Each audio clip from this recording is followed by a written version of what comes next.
Chris says, hey, Pat, love the show. Wanted to get your take on this Martavis Bryant situation. So apparently he goes on social media and calls out a fellow teammate. Is he justified, or should the Steelers kick him off the team? And what do you think they could get for him if they did trade him? Okay, so here's the thing. I am very aware of the Martavis Bryant situation. The drama started last week after the Kansas City Chiefs game when he allegedly requested a trade, which he then denied, but then his girlfriend said it, and then she deleted the tweet. Yeah, we all knew the rumor was true. They tried to defuse it. They tried to defend him, but we all knew the rumor was probably true last week. Well, it seemed like it kind of died down, but then Martavis was right back at it after this game. So Martavis Bryant, just to give you guys, for those of you that maybe don't know the whole situation, he is replying to he's replying to a fan on social media, this guy named Team Voto on Instagram, and he said, Juju's better. Now, that's all he said. Now, Martavis Bryant hears that, and he comments back and says the following: Juju is nowhere near better than me, fool. All they need to do is give me what I want, and y'all can have Juju and whoever else. Wow, okay. So here's to answer the first part of the question, what do I think about this? It's very, very sad, in my opinion, because we are right before our eyes watching Martavis Bryant turn into a villain. And the first little take I have on this whole issue is Martavis Bryant needs to take a step back and realize what he's doing. Wide receivers have often been called the divas of the National Football League. By their very nature, they're kind of going to be a little bit selfish. They want the football more. Antonio Brown, hey, he's complained a little bit when he doesn't get thrown a football, or if he's wide open. Hey, he even one time completely lobotomized a Gatorade thing because he didn't get thrown the football on a wide open play. So, yes, Antonio Brown, even he has reacted that way. I think it's a little bit natural for wide receivers to be selfish a little bit. I just think it's their very nature. But there's a big difference between Antonio Brown complaining about touches and Martavis Bryant complaining about touches, and here is why. Antonio Brown is actually producing, okay? He's playing well.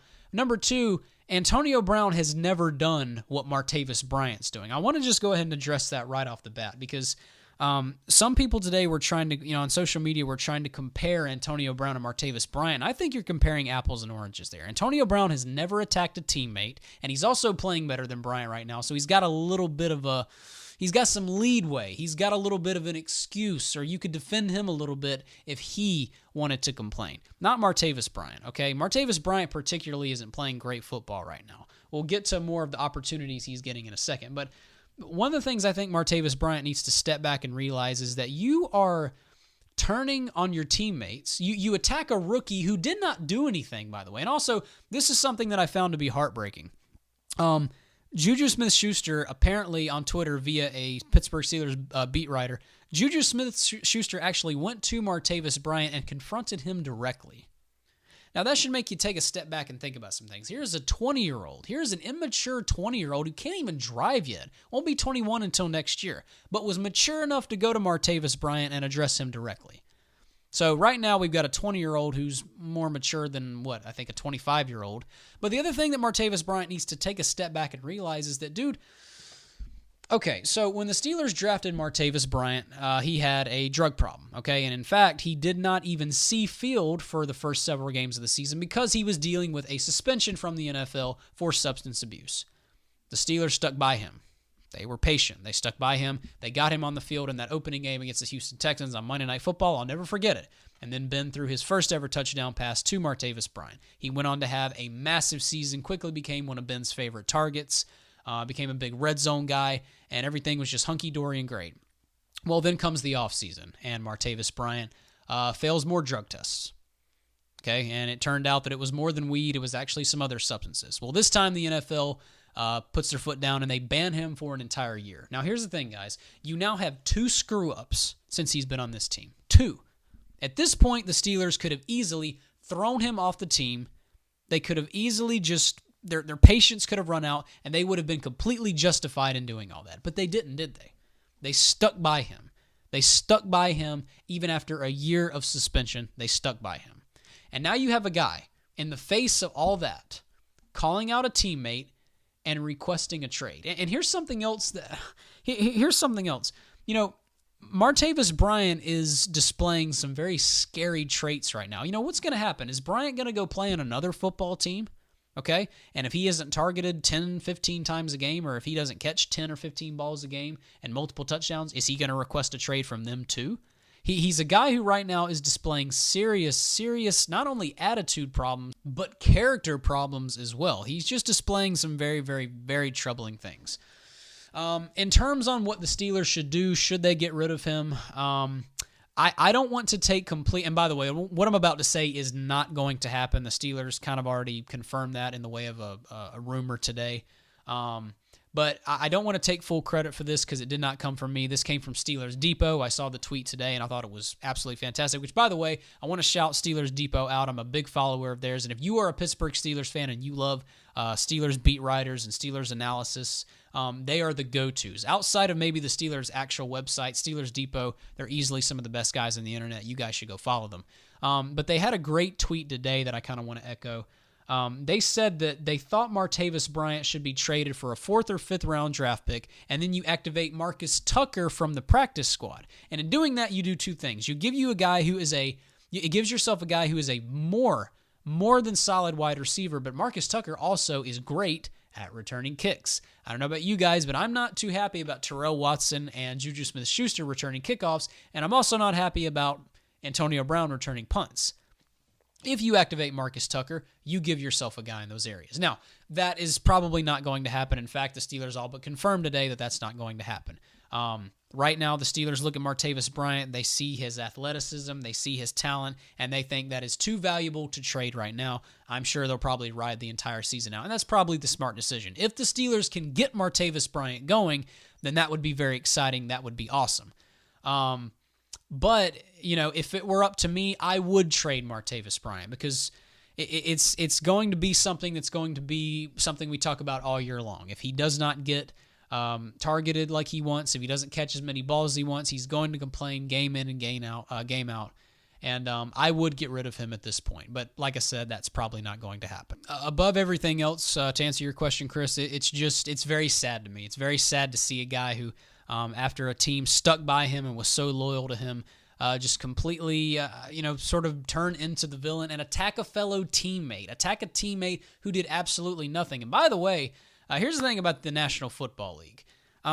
You have to have a good relationship with the guys in the locker room, okay? If you want to be a successful player in this football league, and if you want to have an easy time in this football league, you need to have a good rapport with your boys in the locker room. To do what Martavis Bryant did yesterday, oh yeah, this isn't going to go over well, and we're already seeing some of the backlash. Now, I can't confirm if this is what Vince Williams was talking about, but Vince Williams earlier today had a tweet that said, quote, "You can't cure stupid."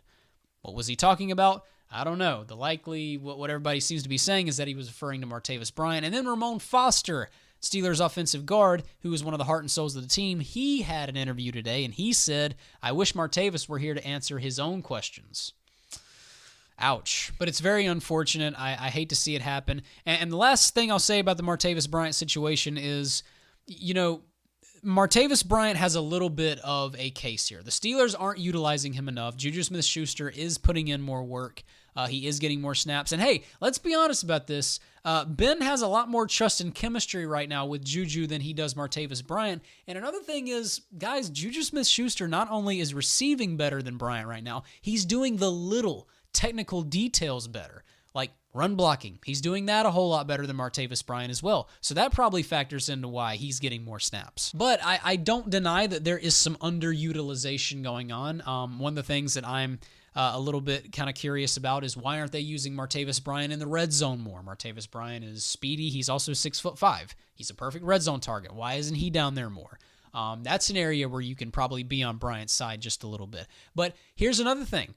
Martavis Bryant does not completely have a case because he's not really playing all that well. We've talked about how Ben Roethlisberger isn't playing the best football of his career. That factors into it. They are underutilizing him in some areas, but some of this has to do with Bryant himself, okay? Remember back to the Chicago Bears game when Ben Roethlisberger hit Martavis Bryant on the first play of the game, wide open down the field on a go route. All he had to do was haul it in and catch it, and it's an easy 6 points. Remember when he dropped it? I remember that. Remember in the game yesterday when Ben hits him for a 3-yard pass right near the goal line, and then he got out-muscled by a much smaller than him cornerback and got brought down to the ground? I remember that. And remember later on in the game when Ben tried to hit him down the right sideline? I remember that too. Ben put a perfect ball down the sideline, did not underthrow, did not overthrow, put it exactly where Martavis Bryant would end on his route. And what was Bryant doing? He was looking all around like a lost puppy trying to find the football. Well, sorry, Bryant, that's on you. So while we can blame a couple of factors, we also have to blame Martavis Bryant as well, because like I said, he's not particularly playing good football right now. And in terms of this whole I want to be traded, I want to go somewhere else thing, buddy, you don't really have much of a case right now, to be completely honest with you. I don't think a lot of teams are going to look at your tape this year and go, oh boy. And I also don't think a lot of teams are going to like the baggage that you bring with you, like criticizing teammates or wanting to be traded after a game where you didn't get targeted as much.